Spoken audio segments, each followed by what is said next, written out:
रामनगर का सरकारी अस्पताल स्वास्थ्य सुविधाओं को लेकर लगातार चर्चाओं में है।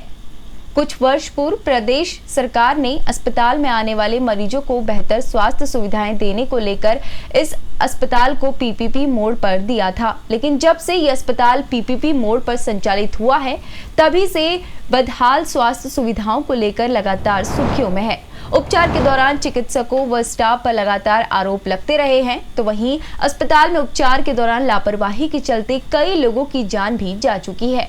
और ऐसा ही मामला फिर इस सरकारी अस्पताल में सामने आया। बताया जा रहा है कि रामनगर के भवानीगंज क्षेत्र में रहने वाले सुनील कुमार के 11 वर्षीय पुत्र आयुष की आंख में चोट लगी थी, जिसे उपचार के लिए परिजन अस्पताल ले गए। बताया जा रहा है कि अस्पताल में नेत्र रोग विशेषज्ञ द्वारा इस बच्चे की आंख का ऑपरेशन किया गया और ऑपरेशन से पहले इस बच्चे की जिस आंख में चोट लगी थी, उस आंख से उसे दिखाई दे रहा था।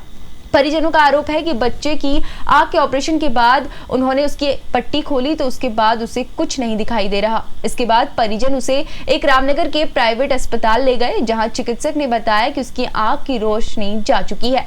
जिसके बाद मंगलवार को परिजनों ने अस्पताल पहुंचकर चिकित्सक की लापरवाही पर नाराजगी जताते हुए हंगामा किया।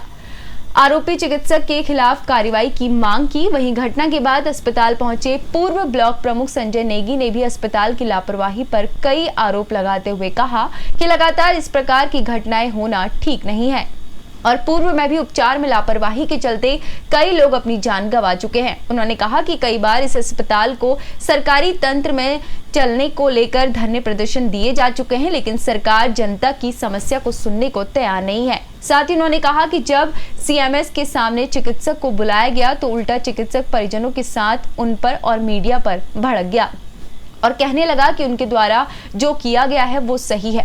वहीं सीएमएस डॉक्टर चंद्रापंत ने बताया कि मामले की जांच करने के साथ ही उच्च अधिकारियों को अवगत कराया जाएगा।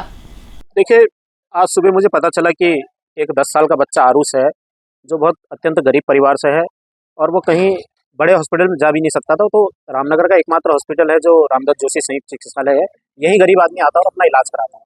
19 तारीख को यहाँ पर भर्ती हुआ और 22 तारीख को उसका ऑपरेशन हुआ और ऑपरेशन के बाद जब वो आज किसी निजी अस्पताल में गया, अपने आँख को दिखाने गया, तो डॉक्टर ने बताया कि इसकी आँख तो बिल्कुल डैमेज हो चुकी है, इसे कुछ भी नहीं दिखाई दे रहा है। जबकि बच्चे का कहना है कि 19 तारीख से लेकर 22 तारीख तक जब मैं यहाँ पर ऑपरेशन कराना आया था, मुझे सब कुछ दिख रहा था। जिसको लेकर आज हम यहाँ पे बातचीत करने के लिए सीएमएस मैडम के पास आए और हमने कहा कि सीएमएस मैडम से हमने कहा कि मैडम आप डॉक्टर साहब को बुलवा दीजिए और हम उनसे बात करना चाह रहे हैं कि आखिर इसकी आँख में क्या कमी थी और कितनी ये डैमेज थी और किस कारण से इसकी आँख जो है डैमेज हो चुकी है। तो जब सीएमएस मैडम ने उनको फ़ोन किया तो लगभग 1 घंटे के बाद तो डॉक्टर वहाँ पर आए और आते ही मेरे पे और जो है मीडिया पर भड़कने लगे कि तुम लोग यहाँ पे नेतागिरी करने आए हो और तुम लोग जो है यहाँ पे हमको दबाव में लेने आए हो। मैंने जो किया वो ठीक किया है। मैंने कहा आपने ठीक किया, इस बच्चे की आँख फोड़ के ठीक किया? तो उनका कहना है कि हाँ मैंने बिल्कुल ठीक किया, मेरी अंतरात्मा की आवाज़ कह रही है, आवाज़ कह रही है कि मैंने ठीक किया इसकी आँख फोड़ के। तो ये बात उन्होंने कही और मैंने उनसे कहा कि आपको आंसू लगेंगे इस बच्चे के माँ बाप के और आंसू लगेंगे इस बच्चे के जिसकी आंख आपने खराब कर दी, जिसका भविष्य आपने खराब कर दिया। तो वो बिल्कुल कुछ भी सुनने को तैयार नहीं थे और हमारी बातें सुनकर वहाँ से हम ही पर आरोप लगा कि तुम्हारे खिलाफ हम रिपोर्ट करेंगे, मीडिया के खिलाफ हम रिपोर्ट करेंगे, ये कहकर वो यहाँ से चल दिए। और लगातार इस अस्पताल में पीपीपी मोड से संचालित अस्पताल में व्यवस्थाएं होती रहती हैं। अभी हफ्ते 1.5 हफ्ते पहले यहाँ पे एक नवजात बच्चे की मौत हो चुकी थी, उसमें भी मैंने आवाज़ उठाई और लगभग 4 साल इस हॉस्पिटल को पीपीपी मोड पे दिए हुए हो गया है। लगातार यहाँ पर धरने प्रदर्शन मैंने किया कि इस हॉस्पिटल को जो है सरकारी अस्पताल में फिर से बहाल किया जाए, लेकिन कोई सुनने वाला नहीं है, क्योंकि इस अस्पताल को जो यहाँ का मैनेजमेंट है उसको सत्ता पक्ष का पूरा संरक्षण प्राप्त है, जिसके लिए यहाँ पर कोई भी किसी की आवाज़ सुनने को तैयार नहीं है। कोई इसके खिलाफ आवाज़ उठाता है तो ये चाहते हैं कि किसी गरीब मजदूर कोई भी व्यक्ति है उसके साथ कोई भी यहाँ जो है उसकी पैरोकारी में ना आए और इनके खिलाफ कोई जो अनियमितताएं होती है उसके खिलाफ आवाज़ नहीं उठाए, जिसके लिए हम यहाँ पर बातचीत करने आए थे, लेकिन कोई यहाँ पर सुनवाई नहीं हो रही है। मैं आगाह करना चाहता हूँ इनको कि 4 जून तक 6 जून तक जो आचार संहिता है, आचार संहिता के बाद हम फिर से इस पीपीपी मोड से संचालित अस्पताल के खिलाफ मोर्चा खोलने जा रहे हैं। देखिए, आज संज्ञान में आया है कि एक बच्चे के साथ उसकी आँख के साथ प्रॉब्लम हुई है, तो अब उन्होंने अभी लिखित में कोई दिया नहीं है।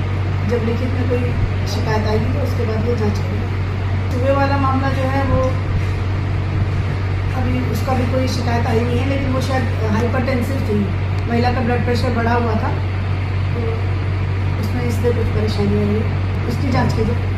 हाँ, डॉक्टर साहब को बुलाया था तो डॉक्टर साहब ने अपनी बात रखी थी कि उन्होंने किन कंडीशंस में और क्यों ये ऑपरेशन किया था, तो अब आगे वो शिकायत देंगे तो उसके बाद जाँच की जाएगी। रिंकी, ये मेरे बेटा है आयुष, 10 साल का। हम सगाई पे आ रहे थे कि नानी नाना लेके आ रहे थे इसे, मैं तो घर पे ही थी। तो इसकी आँख में लकड़ी लगी थी, इसकी आँख में लकड़ी लगी थी यहाँ कोने पे। तो हम फिर इसे डॉक्टर के वहाँ लेके आए हॉस्पिटल में, यहीं पे सरकारी हॉस्पिटल में। हाँ, जब इसे भर्ती किया, उन्होंने पट्टी उट्टी बांधी, उन्होंने भर्ती करवा दिया। तो उन्होंने ये बोला, फिर हम घर जाने लगे, फिर इन्होंने ये बोला कि जब जाओगे तो तुम वापसी मत आना यहाँ पे, नहीं तो आज ही करवाओ इसका ऑपरेशन। इसका ऑपरेशन अभी होगा। तो हमने इसे भर्ती कर दिया, इन्होंने फिर ऑपरेशन किया सुबह। सुबह ऑपरेशन करने के बाद दूसरे दिन इन्होंने पट्टी निकाल दी इसकी, फिर ड्रॉप दिए, दवाइयाँ दी इन्होंने। 3 दिन भर्ती रखा था इसे, फिर उन्होंने निकाल दिया, रेफर कर दिया था उन्होंने। बाहर की दवाइयाँ लिख के दी थी, फिर हम इसे घर ले गए। और लकड़ी लगने के बाद भी इसे दिख रहा था सर। अब इसके ऑपरेशन के बाद दिखना बंद हो गया। मैं इंसाफ चाहते हैं सर, मेरी बेटे की आँख थी। रामनगर में स्थित सरकारी अस्पताल लगातार स्वास्थ्य सुविधाओं को लेकर चर्चाओं में है। तो आपको बता दें कि कुछ वर्ष पूर्व प्रदेश सरकार ने इस अस्पताल में आने वाले मरीजों को स्वास्थ्य सुविधाएं बेहतर देने के मकसद से इस अस्पताल को पीपी मोड पर संचालित करने को दिया था। लेकिन जब से ये अस्पताल पीपी मोड पर गया, तब से बदहाल स्वास्थ्य सुविधाओं को लेकर लगातार चर्चाओं में। आपको बता दें, चाहे चिकित्सकों की या स्टाफ के व्यवहार की बात करें तो लगातार मरीजों और उनके तीमारदारों के साथ अभद्रता होती आई है। तो वही कई मरीज उपचार के अभाव में अपनी जान भी गंवा चुके हैं। लगातार रेफर सेंटर रामनगर का सरकारी अस्पताल बन चुका है। कुमाऊं और गढ़वाल के प्रवेश द्वार पर स्थित रामनगर के सरकारी अस्पताल की स्वास्थ्य सुविधाएं पूरी तरह पटरी से उतर चुकी हैं। लगातार नए नए मामले सामने आ रहे हैं। ऐसा ही एक मामला आज रामनगर में फिर देखने को मिला है। भवानीगंज के रहने वाले एक आयुष नाम का 11 वर्षीय बच्चा था, जिसके परिजनों का कहना था कि उसकी आँख में कुछ दिन पूर्व चोट लगी थी, जिससे उसकी आँख में चोट लगने के बाद परिजन उसे रामनगर के सरकारी अस्पताल लाए, जहाँ चिकित्सकों द्वारा उसे भर्ती करने के बाद उसकी आँख का ऑपरेशन किया गया। जब उसकी आँख का ऑपरेशन के बाद परिजनों ने उसकी आँख की पट्टी खोली तो उसे उस आँख से दिखना बिल्कुल बंद हो गया। इसके बाद परिजन रामनगर के एक प्राइवेट नेत्र चिकित्सालय ले गए, जहाँ चिकित्सक ने बताया कि इस बालक की आँख की रोशनी चली गई है, जिसको लेकर आज परिजनों ने हंगामा काटा। लेकिन बताया जाता है कि चिकित्सक ने उल्टा ही परिजनों को धमकाने का काम किया। घटना की जानकारी मिलने के बाद पूर्व ब्लॉक प्रमुख संजय नेगी भी अस्पताल पहुंचे और उन्होंने चिकित्सालय प्रबंधन पर गंभीर आरोप लगाया। उन्होंने कहा लगातार बदहाल स्वास्थ्य सुविधाओं को लेकर कई बार धरने प्रदर्शन भी किए जा चुके हैं, लेकिन सरकार के कान पर जू नहीं रेंग रही। उन्होंने बताया कि बच्चे के साथ जो घटना हुई है पूरी तरह गलत है।